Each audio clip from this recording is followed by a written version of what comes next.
കൊട്ടാരക്കര കരിക്കത്ത് പ്രവർത്തിക്കുന്ന കാർവാഷ് സ്ഥാപനത്തിൽ നിന്നും പണം മോഷണം പോയി. ഒരാൾ ചാക്കുമായി നടന്നു വന്ന് പണം അപഹരിച്ച് കടന്നു കളയുകയായിരുന്നു. മോഷണത്തിന്റെ CCTV ദൃശ്യങ്ങൾ പോലീസിന് കിട്ടി.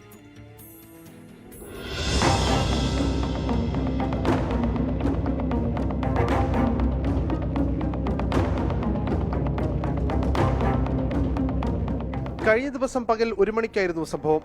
കൊട്ടാരക്കര കരിക്കത്ത് പ്രവർത്തിക്കുന്ന കാർ വാഷിംഗ് സ്ഥാപനത്തിൽ നിന്നും പണം മോഷണം പോയി. സ്ഥാപനത്തിൽ ആളില്ലാത്ത സമയം നോക്കി ഇവിടെ എത്തിയ മോഷ്ടാവ് പണം കവരുകയായിരുന്നു. CCTV ദൃശ്യങ്ങൾ സഹിതം പോലീസിന് കൊടുത്തെങ്കിലും യാതൊരു അന്വേഷണവും നടന്നില്ലെന്ന് കടയുടമ പറയുന്നു. ഇല്ല, ഇതുവരെ ആയിട്ടും എൻക്വയറിയുടെ ഭാഗത്ത് നമ്മൾ അവിടെ പോയി പറഞ്ഞിട്ടേ ഉള്ളൂ.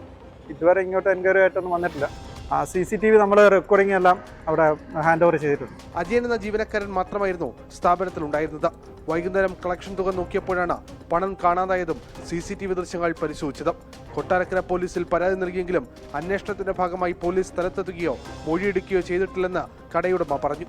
സംഭവത്തിൽ അന്വേഷണം നടത്തി മോഷ്ടാവിനെ പിടികൂടണമെന്നാണ് കടയുടമയുടെ ആവശ്യം.